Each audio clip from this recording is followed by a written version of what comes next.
Live from Fargo and serving you on TV, online, and on the go, this is Valley News Live at noon. We have new information this afternoon on a deadly shooting during a wedding reception this weekend. Hi, everyone. Thanks for joining us today. I'm Lisa Bedeau. The woman who was shot is now listed in stable condition. A 41-year-old man was also killed in that shooting at the Eagles Club in New Rockford, North Dakota on Saturday night. Police believe jealousy was the motive in this shooting. Family members say the victim, Donnie Perleberg, was at the wrong place at the wrong time. Police say the suspect, David Trotsky, is the woman's ex-boyfriend.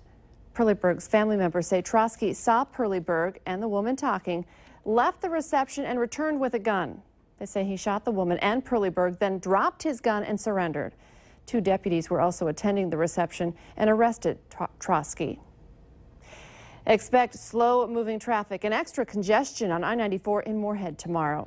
A 6-mile stretch of the interstate east from 8th Street to Highway 336 is going to get a new coat of asphalt. And that's going to make for some lane and ramp closures from time to time. We showed you just a couple of weeks ago the traffic mess that resulted when the preparation work was going on. A repeat performance is certainly possible. In fact, the Minnesota DOT says you should expect what they call backups and significant delays. The work is expected to last about a week. While wrangling over what to do about a new City Hall in Fargo continues, the remodeling at West Fargo City Hall is moving forward. In fact, the police department may be moving into its new space as soon as next week. It's not just remodeling either, but expanding by about 30,000 square feet. West Fargo bills itself as the city on the grow, and it has. And that growth also means a need for more city workers to deal with the population increase and the services people demand. The city administrator tells Valley News Live, as it is now, the building is very overcrowded. She says offices have been set up in closets and even storage areas. But she says when the project is completed, it will be great to have all of the offices under one roof.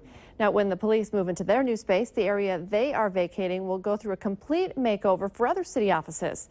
The roughly $10 million project is expected to be completed by the first of the year. A Fargo man is hoping the power of social media will help him get his motorbike back. Brian Smith says his 2006 Yamaha was stolen. He sent us this picture. You can take a look at it. It's on your TV right now. He says it was taken from his apartment around 5:30 this morning. Smith says the bike was taken by 2 men with smaller builds, and also said the police are looking at security camera footage. Now, a viewer also notified us that a car drove into a garage on 25th Street last night. Police and fire were called to the scene. The crash may have been the result of some sort of chase. It's the last day of summer for Minnesota kids. It's back to class tomorrow after enjoying a long holiday weekend. So what can the kids expect weather-wise as they wrap up summer and head back to class? Let's check in with meteorologist Lisa Green.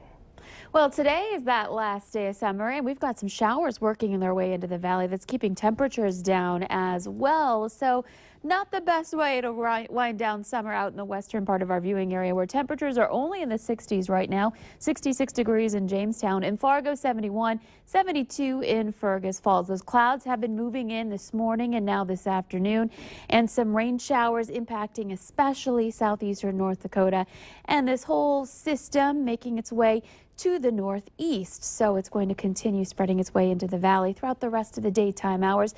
Minnesota, though, looking pretty good still, so those kids there had a nice morning before heading back to school this afternoon. If we can get a little more sunshine, we may see our temperatures warm up just a few more degrees back into the mid-70s for highs with mostly cloudy skies. And again, a chance for some sprinkles and some showers today. And when I return, we'll be talking about what we can expect for that short work week and first day back to school for Minnesota kids. All right, thank you, Lisa. Thousands are expected to gather to remember fallen Fox Lake, Illinois Police Lieutenant Joe Gliniewicz. Visitation and funeral services will take place today in the auditorium at the community high school there.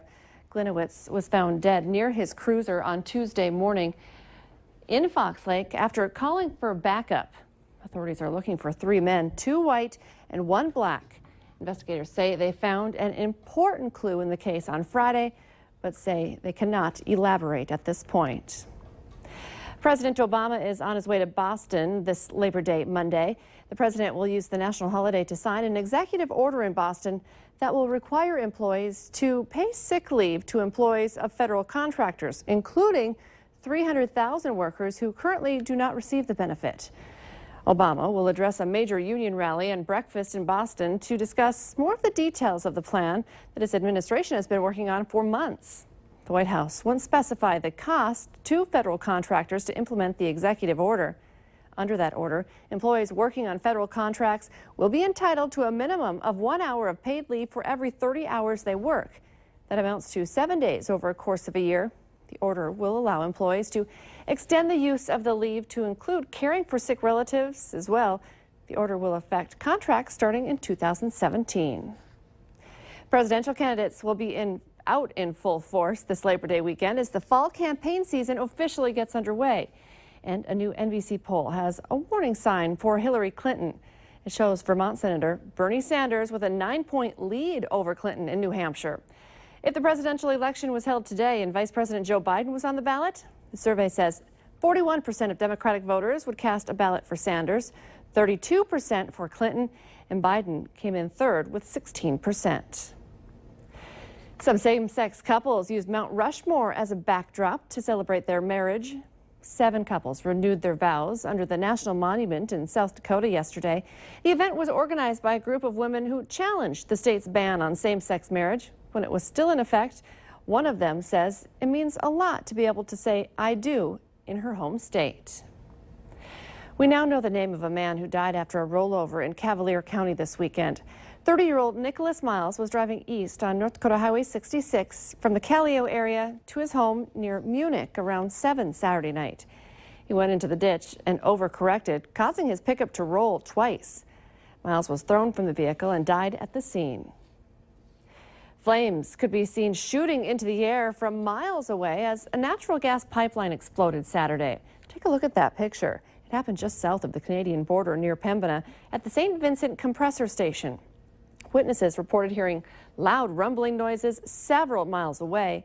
Fire officials say at least 2 homes were evacuated on the Canadian side, but those people were allowed back into their homes after an hour. No one was hurt. Amber McCullough of Hastings, Minnesota, posted a picture on her GoFundMe page of one of the surviving twins after she went to Colorado to deliver her conjoined twins last week. The picture shows Hannah, who was born at 32 weeks on August 26th, all tucked in with a comfy blanket. That picture was taken right after Hannah was born. Doctors said she lost her whole blood volume 3 times over during surgery. Her heart stopped because of the blood loss, which was caused by the separation of the fused liver shared by both babies. It's a lucky Labor Day weekend for a lottery player in North Dakota. A Powerball ticket matching Saturday night's drawing is worth $2 million. The winning numbers: 10, 16, 18, 29, and 45. The Powerball, 19. For security purposes, the city in which the ticket was sold will be released at a later time. Here's a feel-good story for you. A random act of kindness showed up on one Fargo family's doorstep after a little boy's bike was stolen.